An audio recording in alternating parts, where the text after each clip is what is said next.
Sveiki gyvi knygų mėgėjai, o taip pat ir visi tie, kas domisi gamtos pasauliu ir slėpiningų gamtos pasauliu. Ir šiandien mes pakalbėsime apie knygą, kuri atvers akis į grybų pasaulį. Jeigu jūs įsivaizdavote, kad bent jau kažkiek išmanote tai, kas vyksta grybų karalijoje, tai perskaičius šią knygą, susidarys visai kitoks vaizdas. Ir mes kalbėsime šiandien apie knygą Raizgus gyvenimas. Šią knygą lietuvių kalboje išleido leidykla Baltos, lankos, o lietuvių kalbą vertė Marius Burokas, o šios knygos autorius yra Merlinas Sheldrake'as, britų biologas ir rašytojas.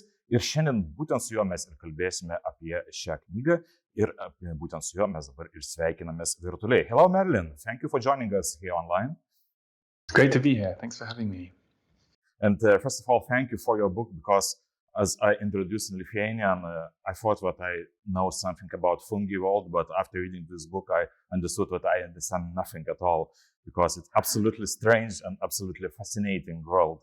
So the first question, I think it's the most difficult to answer, but what, in your opinion, what fascinates you most of all in fungi world?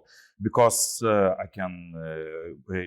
write in your book what fungi provide a key to understanding the planet on which we live and the way that we think, feel, and behave. So for me, reading your book was the most fascinating thing, that there are so big networks where fungi play a key, just a fundamental role in these networks. And so what fascinates you most of all in fungi world? And maybe you can explain a little bit how these networks work. Yeah, it's a very difficult question to answer because there are so many fascinating things about fungi, and the more I find out about fungi, the more fascinated I become. And I think that's a common trend among those who take an interest in the subject, at least in my experience. But if I were to have to choose one, it wouldn't be my overall all-time favorite because I'm bad with favorites, but something that most recently, maybe that I would put at the top of the list. Let's see, it might be that the ways that these fungal networks hold and string together different forms of life at very different scales. So, for example, in a forest, you have fungal networks interrelating with other fungi, and you have fungal networks interrelating with tree roots and forming shared networks of trees and fungi. And that's all very well, but you also have fungi mediating relationships between microscopic organisms that are smaller than the fungi. So fungal networks might also be acting like highways for bacteria to move around in the soil, and even for viruses as well. So for these organisms to bridge the world of the very large, from our human perspective, trees, to the world of the very small, again from our human perspective, bacteria. And so to be weaving together such diverse life forms and playing such a pivotal role in the biosphere. I find this fascinating, partly because I'm interested in the way that things relate. And I find it fascinating also because we know so little about how these organisms play these important roles that hold the living world together. So that's one thing. These networks, so most fungi form mycelial networks. The name is mycelium. When we think of mushrooms, we often think of, when we think of fungi, we often think of mushrooms, but mushrooms are just the fruits of fungi where they produce spores. And so most fungi live most of their lives as branching, fusing networks of cells. And I suspect a lot of our conversation today will be about these networks. And certainly much of fungal life is spent in the form of these networks rather than in the form of mushrooms. Yeah, so we can say what all the plants and all the animals depend on fungi, yes? Is it correct to say that? For sure. Yeah, and reading your book, it seems like this kingdom of fungi has no borders. It's spread everywhere, yes? And we don't notice, but it's everywhere, yes?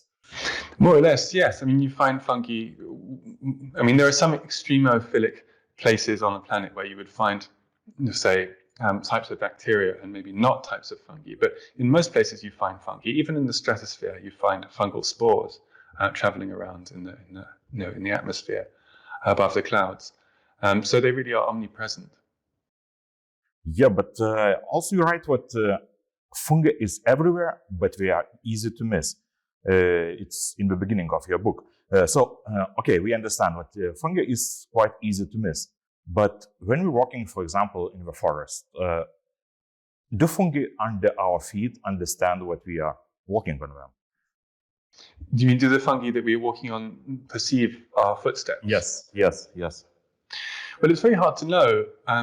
It's very hard to know what any other organism perceives, as humans know all too well when it comes to other humans. Even though other humans can talk, it's still hard to know often what other people are feeling. So when you transpose this onto a different species, not only a different species, but a different kingdom of life entirely, this gulf becomes broader and deeper.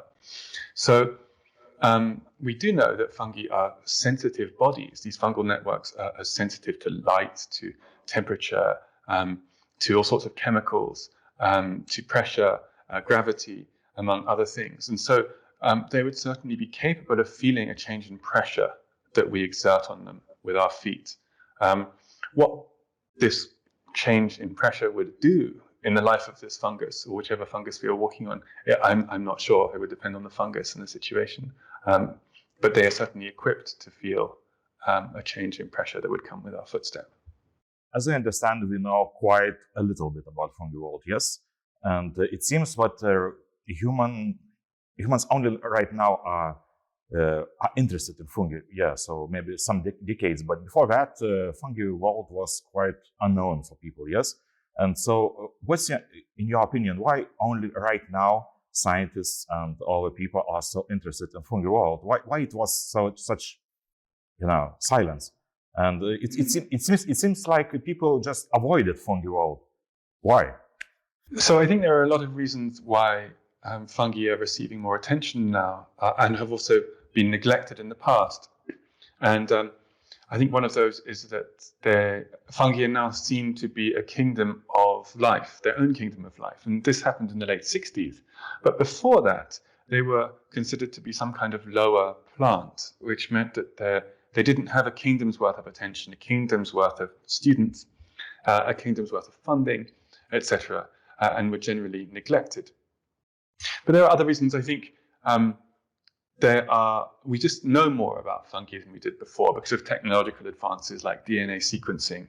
And so this opens up fungal life in ways that are new and exciting. And just as bacteria and other microbes are receiving a new renewed attention and interest at the moment because of these technological developments, so are fungi. But I think also there are cultural reasons, like there are a lot of ways that we apply network thinking to our lives, partly because of the digital networks of the World Wide Web and the internet. But network thinking more generally is an enormously important tool, and network science is used to make sense of all sorts of different phenomena, from molecular biology to social interactions. And fungi make good poster organisms for this kind of network thinking. And also ecological reasons. There's a return towards ecological thinking, and ecology is all about relationships. Fungi form physical connections between organisms, and so embody the basic principle of ecology. And so I think that they are emblematic of a renewed interest in the interconnections that make up the living world, which have been long known by human cultures all over the world in traditional societies, but have been somewhat neglected by modern science.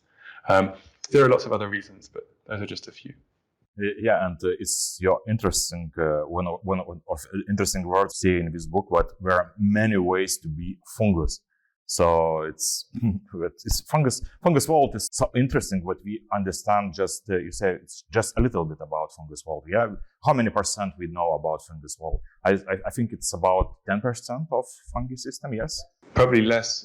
6, 7, 8%, and which of course leaves more than 90% of the fungal world undescribed and unknown. Yeah, and you say what fungi is closer to animal than to vegetal. I'm right? That's right. Animals and fungi have a more recent common ancestor than animals and fungi have with plants, which means we're more closely related to fungi than plants are. And it was a very interesting idea when you see what fungi is quite active. Can you explain a little bit? And we make, for example, decisions. Because many people don't understand what does it mean, but fungi is active. We are making decisions. Yeah, so fungi are faced with all sorts of challenges. A fungal network might sprawl over tens of meters. It might be relating to the roots of, say, 5 different plants or trees, managing intricate trading relationships with these different trees. It might be coordinating its interactions with millions of bacterial cells and viral cells moving through its network. It might be mining for phosphorus in one place, transporting phosphorus around its network, and mining for nitrogen in another place.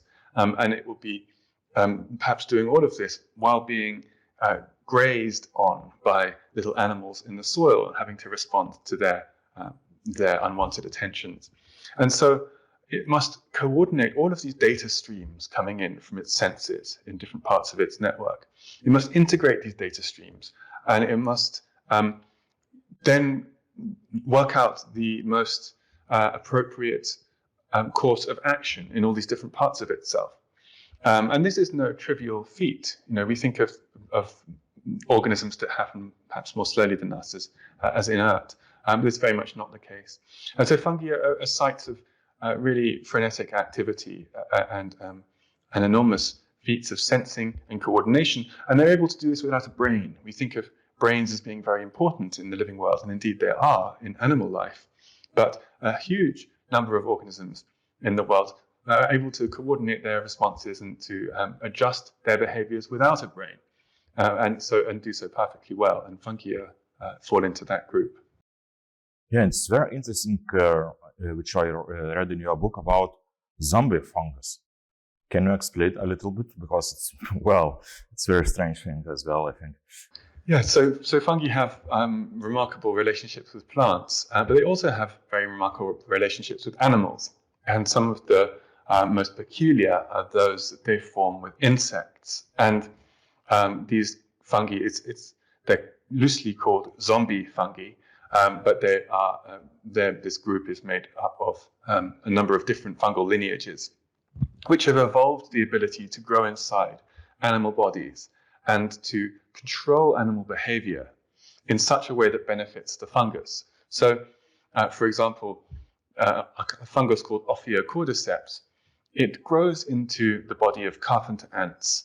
And carpenter ants normally stay low to the forest floor where it's damp, dark, and generally safer than climbing up to more high places.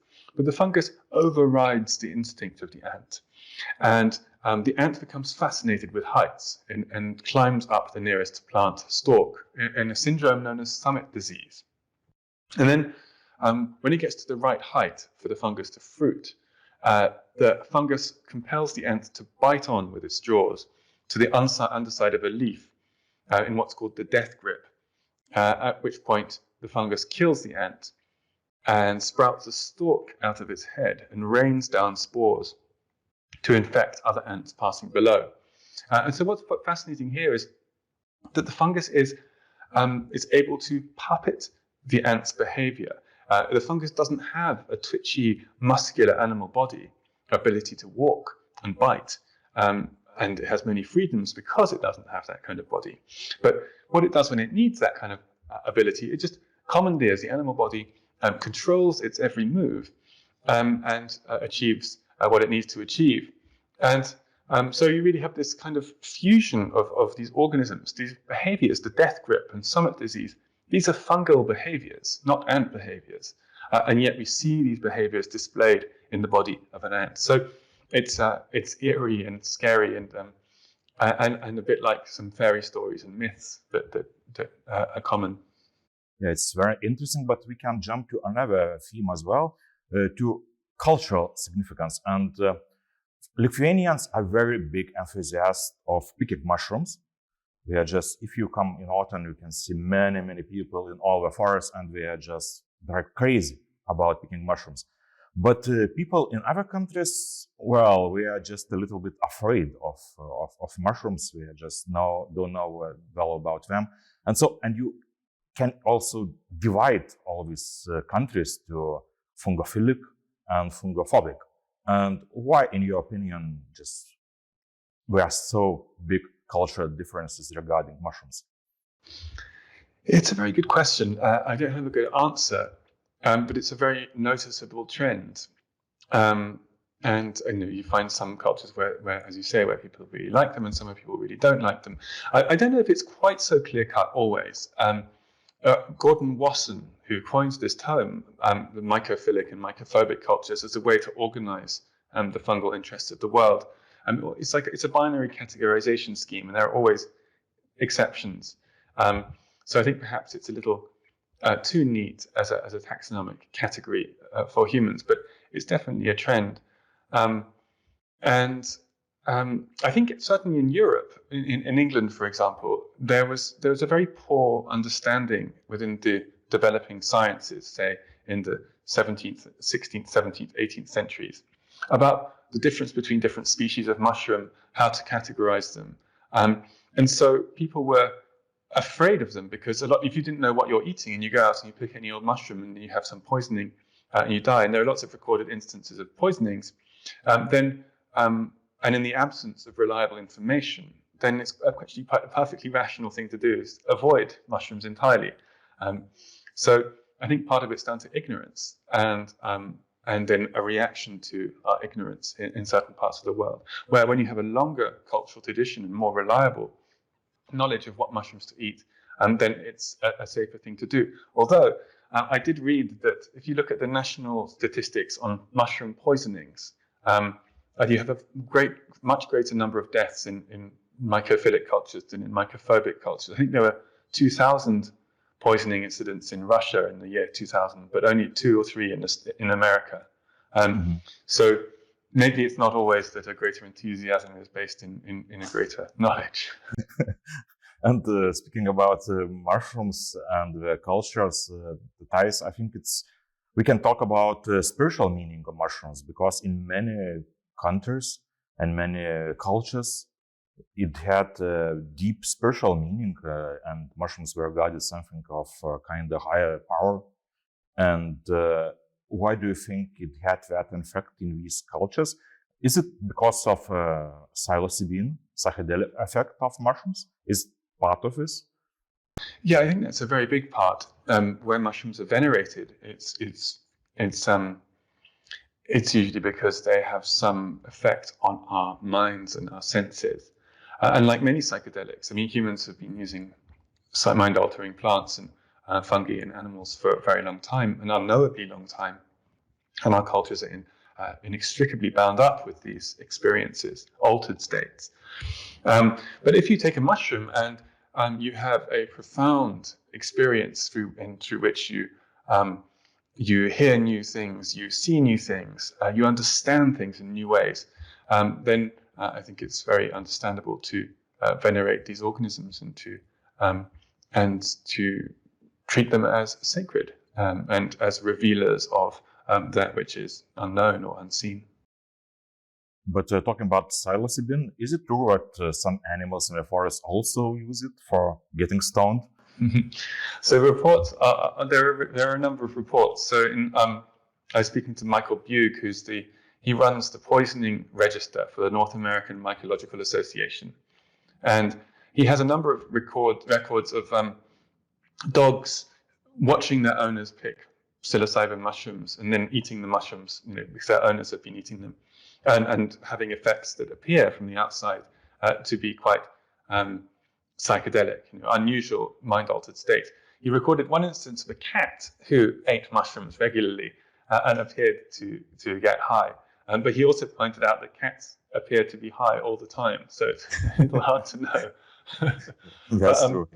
There are apparently some poorly documented cases of primates eating magic mushrooms, but it has been very under researched, and their records are not clear or consistent. There are lots of examples of animals, non-human animals, eating mushrooms, or non-psychedelic mushrooms of various sorts, and so mushrooms play a big part in the dietary lives of all sorts of animals. And it's very possible that psilocybin mushrooms also do. Actually, they do in insects. There are lots of insects will eat them, and some types of ant will forage for them. But yeah, it's a fascinating field, and a lot more remains to be discovered. But talking about psychedelic side of our mushrooms, do you think what this spring of interest in mushrooms in 60s was also associated with hippies culture and all these people getting mushrooms and psilocybin? Do you think it was part of this growing interest in mushrooms and the fungi world? I think a lot of the interest in fungi that we see now has its roots in the psychedelic movement, and increasingly in this more modern psychedelic renaissance that we're seeing, say, since about 2006. But I think that's absolutely true. And a lot of the DIY mycology taking place at the moment, people growing mushrooms in their homes, finding out new ways to cultivate different species of fungi. A lot of this has its origins in the psychedelic mushroom growers movement in the 70s and 80s. And of course, a lot of the research into psychedelics that happened in this later wave of studies has been into psilocybin. And I think it's no accident that this interest in this fascinating fungal compound has stimulated an interest in fungi more generally. So yeah, I think this is a very strong current. Yeah, and you write about in your book about Terence McKenna, and he tried to explain what fungi actually made a very big importance in the evolution of humanity. Do you support in some ways his ideas, or they don't have there's no background? Yes, so Terence is the famous idea of the stoned ape hypothesis, that big steps in human evolution were catalyzed by eating psychedelic mushrooms. So I think it's very hard to know either way, of course, and I don't think I think it's likely that lots of different factors had an impact in humans becoming human. For example, the domestication of fire, and once you have fire that you can control and you can cook food, you can eat much less. So you have to spend a lot less time looking for food. It leaves a lot more time for culture. Bipedalism, for example, standing up on your legs, which allow you to use your hands in new ways for making tools and other things. And also vocal cords that allow us to express in certain ways and form the basis of language. But I think it's very unlikely that psychedelics have not played an enormously important role in human cultural evolution and religious identity, spiritual understanding. And so, no, I think that it's very plausible to suggest that psychedelics have been pivotal in the evolution of humanity, but I'm not so sure about the suggestion that mushrooms caused our brains to increase in size. Yeah, but in your book, you also write about this radical mycologists, and you come from academical background. Is there a tension between all these radical mycologists and those people who try to explain from the botanical side, from science side, and is it a common ground for both of them? There's definitely a common ground. I think it's because in the study of fungi and mycology, for a long time, the world of amateur science has been the only place where people have been able to study mycology. It has a very rich history of amateur enthusiasts contributing to the science, and so there's a lot of common ground. There's a lot of wonderful interaction between academic mycologists and these less formally trained but no less knowledgeable enthusiasts, and it's really exciting to watch, because there are some things that people can't do in formal academic environments, but people can do at home in their garage, because you can just proceed and do whatever you like on a whim.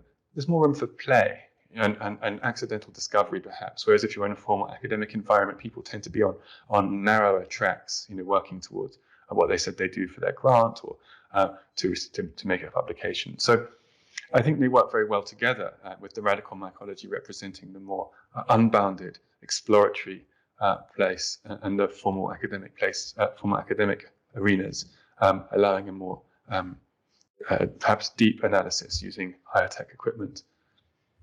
Yes, and speaking about you, so you are one of those academics who tries not only to sit at a library, but it seems like you want to experience by yourself everything. You go everywhere just to experience what is fungi world like.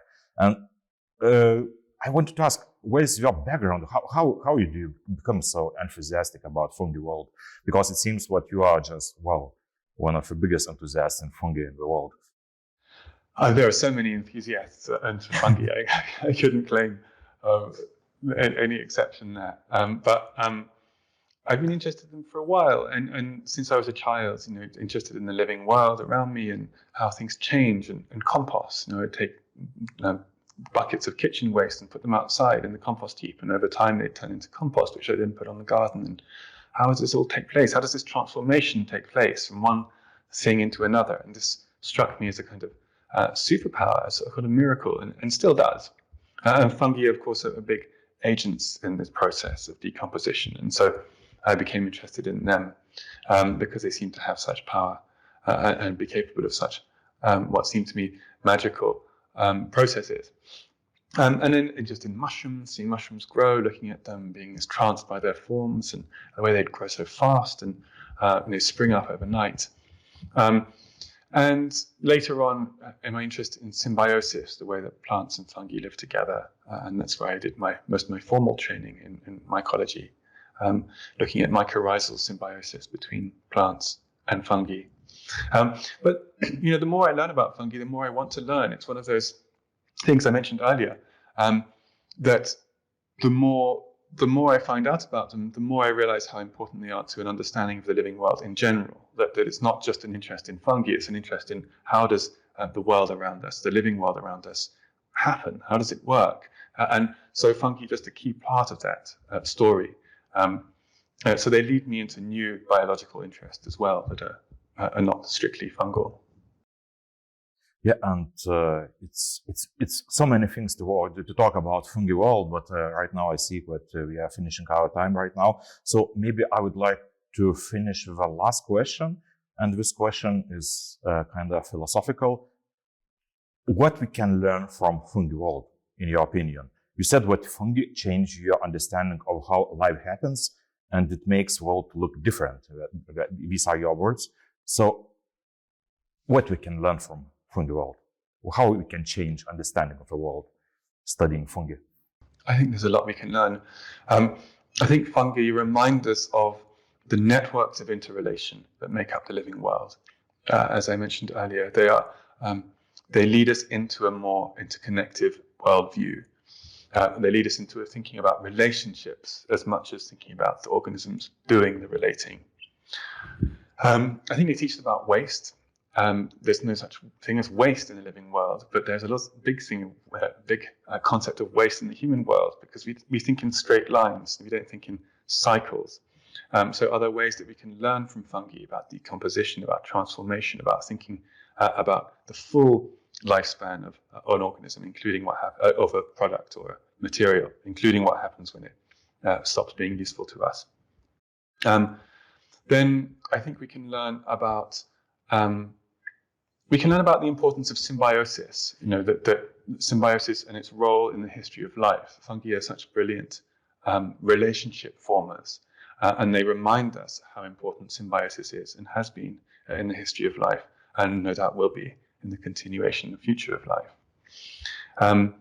They can remind us or teach us about building networks, about building resilient, robust networks that are able to grow back in response to disturbance or damage.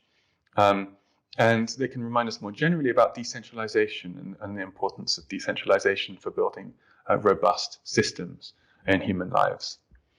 And then they remind us of the importance of what lies beneath the surface as well, on a more conceptual level, what's hidden from us, what we might pass over or not notice, but which is enormously important. And I think that kind of deeper listening is a really key lesson that we can take from them at this time.